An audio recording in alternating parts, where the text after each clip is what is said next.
Inside Mercer Basketball with Coach Bob Hoffman and your host, Rick Cameron. Brought to you by Wild Wing Café. Well, hello, everyone. Welcome to Wild Wing Café, shops at River Crossing in Macon. We're here to talk Mercer Basketball with head coach Bob Hoffman. Coach, let me throw out a couple of items in the box score from our most recent finishing games 3 and 4 of the road trip. The first one, the score was tied 9 times. You mean home stand? Home stand. Not road trip. Home stand. We're about to go on a road trip. You got road on your mind. I do already, knowing that bus is pulling out. Score tied 9 times, lead changes 11, and then I pick up the next box score. The score was tied 12 times, and lead changes 13. Did we have gray hair before this season started? I'm just glad I have hair right now.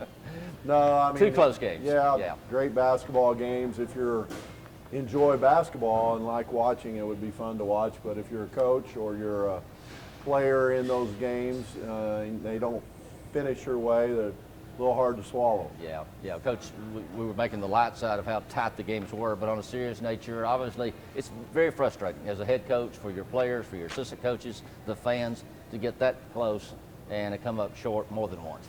Yeah, I mean, I've had a lot of seasons and been around a lot of basketball, but I don't know if I've seen one team have to go through what these guys have, and then to watch how they just get back up the next day and practice and give all they have. And you know, a lot of teams would not be in that position. They would have already thrown in the towel and said, okay, that's all I can take, and I don't want any more. And that they're to be commended for that. I mean, we're not winning those games, or we haven't to this point, but we've continued to mention it over and over again, and because it is the truth, is the season's not over.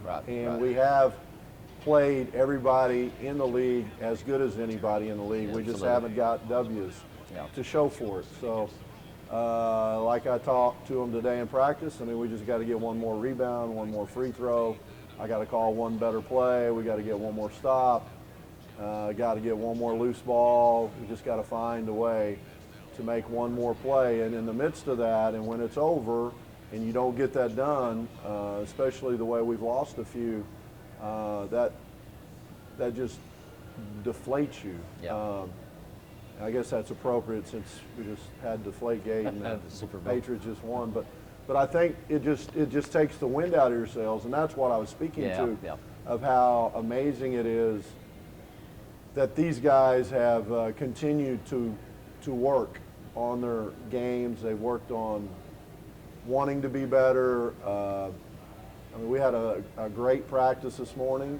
It wasn't perfect, but we had tremendous energy, and that's what you look at as a coach. Can we bounce back? Will we bounce back? And there's nobody that's bounced back any better in the country than these guys. And so I just continue to pray and hope and believe the best, and that's all we can do now. Is, as we mentioned many times, is really all you can control is the things that you can are controllable.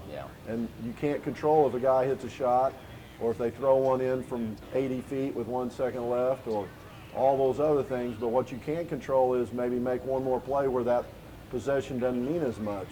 And that's what we've got to get better at. That's what we've got to figure out.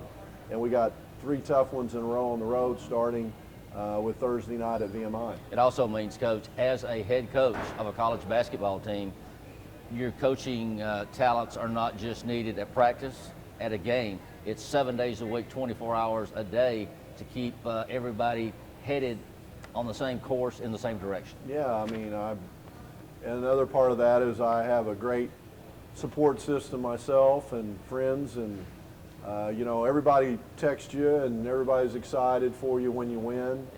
But the ones that are with you when you're not winning and they're trying to figure out what's going on and they're interested in you, those are the people you can count on for the rest of your life. And that's really an important thing to learn along the way, because and I've told my guys this. We've talked about it. I said family's going to be there no matter what. And the closest friends to you that are there, no matter what you've gone through, if they're with you through that tough time, that they're really true friends. And so my wife has been fantastic. She's been great, and had a bunch of tremendous people I've been able to reach out to. And then, like you mentioned, not only during the game, but the day after a game, trying to send something out to the guys, trying to make them focus on what we did well and what we could still do and what's still in front of us. That's my job. Yep. And sometimes that's not easy. Yep. All of us are dealing with the same things. Absolutely. All right, Coach, well, following the Walford and the Furman game, let's go ahead and announce whom you feel would be our Sonic Player of the Week for those teams. I think Rion Holland definitely had an unbelievable week, made some tremendous plays, just continue to attack the basket, still trying to figure out the ins and outs of, because you can get to relying, and we talked about this, you can get to relying on him a little too much and guys stand around in the midst of that, but at the same time, when he's scoring, it's just a balancing act that we're trying to figure out. I haven't done as good a job with that to this point yet. Still trying to get a balance with myself on that.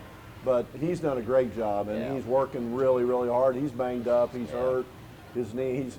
He's a frail guy from his waist down. I mean, the legs aren't very big. So we're going to go with Rion Holland on that. And then our Marco Delivery of the Week. Yeah, I'm going to go with Desmond Ringer. Okay. He continues to just work really hard. He hasn't gotten every shot to go in, but he's playing it at a high level. He's trying to help our team, and I love his voice in practice. He continues to try to lead the right way, and I'm really excited about that. One of our favorite segments this week is our player profile. We're going to campus now and talk with the sophomore from Ada, Oklahoma, Corey Kilby. Coming up next, we return with more Inside Mercer Basketball. Football, fun and games, bring food, it's a Wild Wing thing. So here's the game plan. Rush into the Wild Wing Café and tackle one of our new steakhouse burgers. 100% Angus, 100% great. It's an all-star lineup that can win you tickets to the biggest games of the year. Where? At the Wild Wing, the Wild Wing, the Wild Wing. I have purchased 5 Jeeps here at 5 Star. And my sister-in-law from Florida actually came up and purchased a Jeep here. The way you're treated, the satisfaction, the service, just overall good experience. And, for me to come back that many times speaks for itself. We're back on campus at Hawkins Arena. We continue with our player spotlights, and this week we're going to visit with Corey Kilby, sophomore from Ada, Oklahoma. All right, Corey, tell us about growing up in Ada. I'm going to ask you about your high school days in a moment. Prior to that, what developed you as who you are today growing up? Okay, well, I moved to Oklahoma when I was in 2nd grade. Okay. It was on my 7th birthday. Oh. So my dad's a pastor, and that's what brought us out there. And so growing up, we were in a really small town, about 17,000 people, and we lived out in the country, so we had horses and had a lot of dogs. So I just spent a lot of time outside. We had an outside goal, and I shot on that a lot. Yeah. So just a small town feel.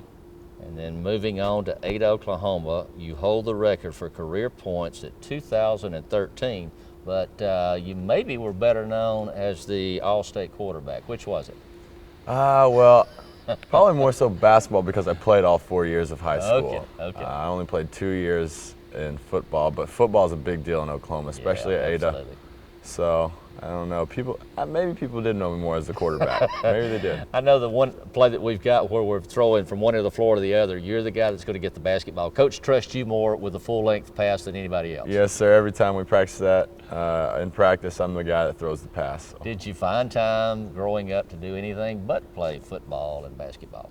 Anything else you enjoy doing? I actually love fishing. Fishing, and there's a lot of places to fish in Oklahoma. Yeah. So my buddies and I would go out on a boat and we just fish. So cool. That's a lot of fun. And then you end up in Macon, Georgia, playing basketball for Mercer University. Walk us through that. Well, my parents grew up in North Carolina, so we're familiar with the East. Yep. And so a lot of things happened during the recruiting process, and Mercer it was clear that Mercer was the choice for me and my family, and so decided to come out here, and I feel just as home as I do here as in Oklahoma. So. Got it. All right, as you're into your 2nd year here at Mercer, how have you changed, if at all, from when you came as a freshman basketball player last year? I think I've just gotten more comfortable in the flow of how we run things here at Mercer, and just the overall feel of college basketball, because it's transitioned from high school. But no, I feel a lot more comfortable. My role's changed a lot from high school to now, and I think that I've fit into that, and especially from freshman to sophomore, I'm getting more minutes, and I'm starting to understand my role a little better. So transition's been smooth for the most part, and I've enjoyed all of it. A question I wished I didn't have to ask, but you've had to battle some injuries early in the year. Man, it just seemed like you were the one guy on the team that was bitten by the injury bug with the shoulder, the ankles. How difficult and challenging and frustrating was that working through those? It was challenging and definitely frustrating, because just as I was starting to feel, as I was playing more comfortable, I had these setbacks. But my team and the coaches, they were all there for me, and they really encouraged me while I was out. And during the rehabbing process, it's gotten a lot stronger. So feeding inside, Ringer, he recovers and he puts it up and in. Nice hands. So much, we've seen that as fans watching you. What part of your game do you feel like you still need to work on to become the ultimate player that you'd like to be? I think right now I still need to continue my shooting.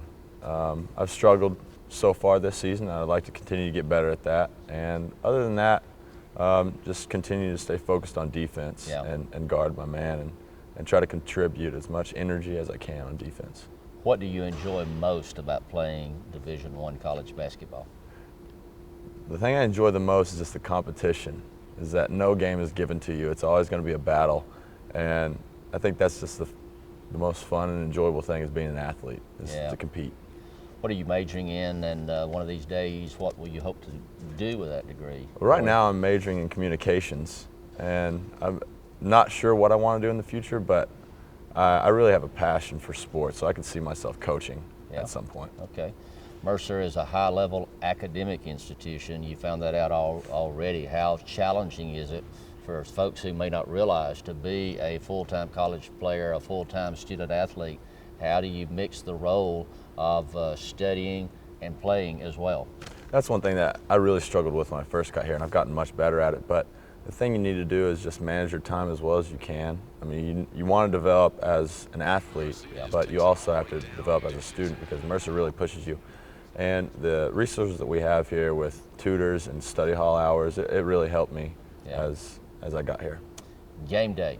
I get the opportunity and have the tremendous advantage of watching you guys on away games and a lot of times at home, but what are your rituals to get you ready in the game mode on that game day? My rituals, I talk to my dad a lot on game days, and so we just talk. And I also like to take a nap at some point, because we wake up early in the morning, we have shoot around, and then you know, just to kind of get re-energized, like take a little nap, like 30 minutes to an hour.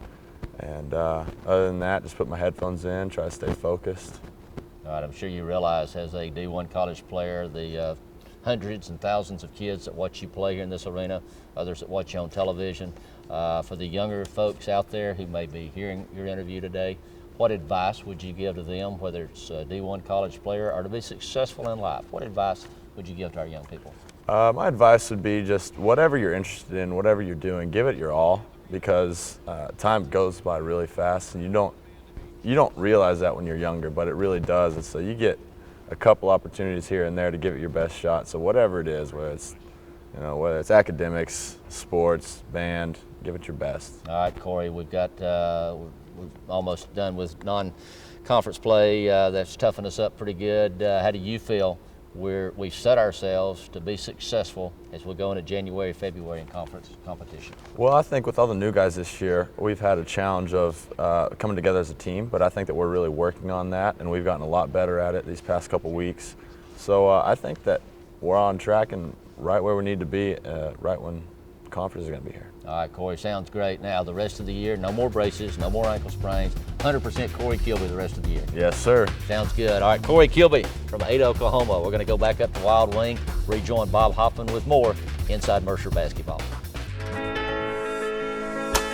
For over 20 years, Mercer has relied on Forsyth Street Orthopedics. Their team of doctors help keep our players on the court. As a graduate of Mercer and a partner of Forsyth Street Orthopedics, we are proud to sponsor and take care of Mercer athletes. We work with Mercer Sports Medicine to return our injured athletes to competition as soon as their injuries allow and hopefully protect them from further injury. Forsyth Street Orthopedics. getting better together. Go Bears! Service department is out of sight. You can pull in the garage over there and they will meet you before you cut the engine off. They know you by name. How can I help you, Mr. Ross? I can't, get that kind of service no place else but here at 5 Star. All of my friends, I always tell them what good service you get at 5 Star. I love to talk, and I like to tell the truth.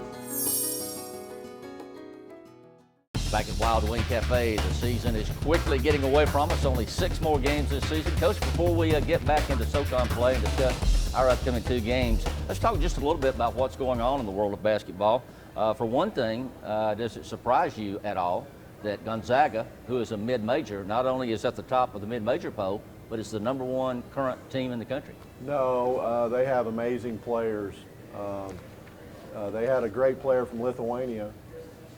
Now he's in the NBA. He's gone, and now they're really good after he's gone. No, they've had great players from all over the world, really, and then they've developed good players. They've had guys come in. It's amazing what Coach Few's been able to do there, and it's not an aberration, and it's not a mistake that they're #1. In fact, a lot of people think they have a great chance to get to the Final Four if they finish the season on the run that they've been on and win their league. And although St. Mary's is really good, if they win their league and win the conference tournament, they will get a #1 seed, and a lot of times that puts you in a really good position to get to the Final Four. I mean, they've had a lot of great seeds in the last few years, and they haven't finished as well in the NCAA tournament as people would have thought. But I mean, they've won tournaments in the Bahamas. They've beaten. I mean, they've played at a really high level, and they've got pros almost at every position. So I would guess they will stay pretty close to the top the rest of the season. Well, the newest rankings out this morning, in addition to Gonzaga, is Villanova, Kansas, Louisville, Oregon, Baylor, Wisconsin, North Carolina, Arizona, UCLA. Who do you see as possible Final Four? Well, I love UCLA just because I like ball. I mean, he's really good with the ball, and he makes that team so good. I mean, the Pac-10 or Pac-12 or whatever we're calling them nowadays, Pac-11, is so. I think they have some really good. Arizona's really good. Arizona has got serious players, and then you talk about the ACC, and there'll be multiple teams that have a chance to have a #1 seed there. And then Coach Self at Kansas, even though they lost at home to Iowa State in overtime, broke a 59-game home winning streak, I think it was. I would never count them out either. So another team that wasn't in the top 10 because they lost a home game too is Baylor. And we got to coach a couple of those kids. Jonathan Motley, a lot of lists around the country have him as a Player of the Year candidate. He went to Italy with us, and Joe Akul is their post player. I like Baylor's team too. They got size and they got athleticism. So Big 12 I think has a few, and then Kentucky's really good.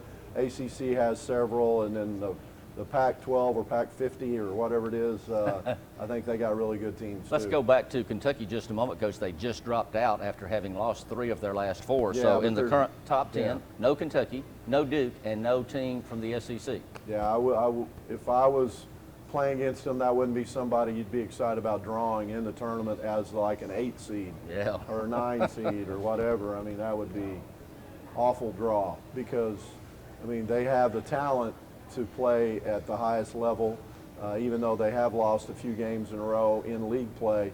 But college basketball continues to be more and more every season. It seems like it's just a melting pot of a lot of different teams. On, the names kind of stay the same, but there's a bunch of other teams that are right there, and on any given day, like an Iowa State did at Kansas, they can jump up and grab you. Oklahoma State's playing really good too. There's several teams that have the ability to win on a neutral floor, and that's what makes the NCAA tournament so special. One more team I want to ask you about there before we quickly talk about the mid-majors. Florida, Coach, just really had a great game against Kentucky. They may be a top 10 team as well. Yeah, I think there's no doubt about that. I mean, when we played them early on, I thought they had all the positions they needed to be good, and they've continued to get better. Coach White's done a great job with that program. And if they're shooting threes, yeah, I mean they're almost unguardable. Florida State's had a good run here at the end too. And as we look at the mid-major poll, Coach, we talk about teams, common teams we've played. In the top 25, you've got Akron, ETSU, Chattanooga, Georgia Southern, Furman, all of which we've all played this season. Yeah, really, I mean, good teams playing well. We've had our opportunities against every one of them. You know, we're excited about the finish of the season. Those guys have done. No, there's no doubt they should be in the poll. They deserve to where they have been, and Georgia Southern's made a great turnaround and done some great things. So, no telling how that'll finish either. Absolutely. All right, what we want to talk about next is road trip coming up. Always love a good road trip. A 2-game road trip. We'll talk about that and also take a look at the SoCon standings when we come back with more Inside Mercer Basketball. As a business owner, you need to choose the financial direction that's best for you to find a clear path to growth and success. At BB&T, we support businesses of all sizes with personal service and advice, sharing the sound financial knowledge we've gained over more than 140 years so you can move ahead with confidence. Talk to us today about your business goals. BB&T, sharing knowledge for a brighter direction. Back at Wild Wing Café, time now for the Macon Occupational Medicine look at the Southern Conference, where Coach Furman continues to win games as we look at play coming up this week and look at the standings. Furman 9-2, ETSU 8-2, Chattanooga 8-3, UNCG 8-4, Samford and Wofford 6-5, VMI 2-8, the Citadel, Western Carolina 2-10. Evaluate the standings for us. Well, it's amazing how Furman has made a run. They beat us at home, had opportunities down the end. We talked about that in the opening segment, how many times the game was tied. Then they went to Citadel and had a good win on the road, scored 99 points. Now they get some home games, really tough home games. But they really fit well together. They believe in what they're doing, and they're on a big-time roll right now. And I think they've won 6 in a row. That's about, I don't remember. 6 in a row. I think they've won the most in a row right now in the league. So all those teams are playing really good. Wofford had a good night against us. They have tremendous guards and some big guys that can make plays. They go home, also have a couple tough home games. But, you know, 6 games left essentially for everybody. Some have 5, some have 7. You know, it's still wide open what could finish up. A lot of those teams are going to play each other, so there's going to be some more L's hung on a few people as we go forward. We just need to get reversed and go the other way like we were a week ago. Coach, obviously we had rather play at home. We love Hawkins Arena. We love sleeping in our own beds, but there are some advantages to playing on the road. It's 24 hours. You're with the guys. You've got solely their attention for scout, whether it be the scouting report, whatever. So road trips can work to your advantage as well, especially this week when you've got the guys solely on that bus and in the hotel rooms for 4 days, primarily, with the exception of times they will need to work on some study assignments, but primarily to work, think about basketball. Yeah, I mean, we got the longest bus trip coming up of the season, at least 8 hours. That's without any stops, which there'll definitely have to be stops. There's no way that we can make it 8 hours. So it's last year we made that trip, and we almost ran into a tornado. Stopped at Cracker Barrel. That was an interesting. Yeah. If we wouldn't been stopped, we might not have known it was coming. Really? It was crazy. It was. But there was a tornado passed about a quarter mile from where we were on that trip. The weather's could be crazy again. It might even be snowing when we get to VMI and Lexington, Virginia. So you're right. Having them all together, thinking about the things we got to get better at. We're going to have 4 full days. That can be good or bad, but I think with our guys and the way they've approached road games, we've played well on the road. We haven't won them all, but we've been right in a lot of contests, just like we have been at home. It would be great to find a way to get a couple this weekend. And our first game coming up on Thursday night, a familiar foe, and boy, he was a handful last year at VMI, and we all know that would be QJ Peters. Yeah, he had a big night at Chattanooga when they upset him by 15 on the road. had 40. He had 46 against us last year at their place. We'll have to find him because he's been playing good. You know, they do it well together. Their team, Coach Quinn's done a good job of continuing those guys to work, even in the midst of some losses, and that's not an easy thing, as we understand. We've been working through the same thing, so we'll have to be ready on Thursday night. They might have a full crowd. I don't know how many cadets will be in the gym. I know they play Citadel, I think, on Saturday or Sunday, so that'll be a big game for them also. And then we finish up this road trip against ETSU in Johnson City. Been there many times also, Coach. Yeah, a lot of close games. The last 2 years, it's been right down to the buzzer. Haven't won either one of those games at the buzzer with them, and then we were up 7 with 7 minutes to go at our place this year, and weren't able to close it out. We definitely owe those guys one. We need to get one at their place. All right, Coach, as we come down to the last 6 games practically for each team, have you changed your opinion of how many Southern Conference teams make it into some sort of postseason play? No, I think it'll be at least 4 and maybe 5 that'll have the opportunity to get there because of the records and what the records are. We'll have to make a really strong run to have an opportunity to do that if we're not able to win the tournament in Asheville, but it's still plausible and possible, and you know, we're going to work every day to try to get better, and I know that's what our guys are doing. We're really fired up about every opportunity we have left, and we just need a few balls to bounce our way down this stretch of 6 games before we get to the conference tournament, because our guys are playing at a high enough level to beat anybody. I told them today, I mean, we should feel confident no matter who we're playing, if it's the #1 team in the country or the #1 team in our league. You guys competed. We just got to find a way to get that one more rebound or that one more good play and finish a playoff to get it done. And that's how we left today. And I think those guys believe it, and they worked really hard today. Well, you mentioned the conference tournament just around the corner, and that means we've only got one more TV show left next week. Where did the season I'm sure go? everybody's happy about that. Well, we're probably pretty entertaining week in and week out. I don't know. But you might be. I don't know. But we do have one more show coming up, some important basketball games coming up. We'll be back next week to talk about the road trip and look ahead to the next road game as we continue with more Inside Mercer Basketball.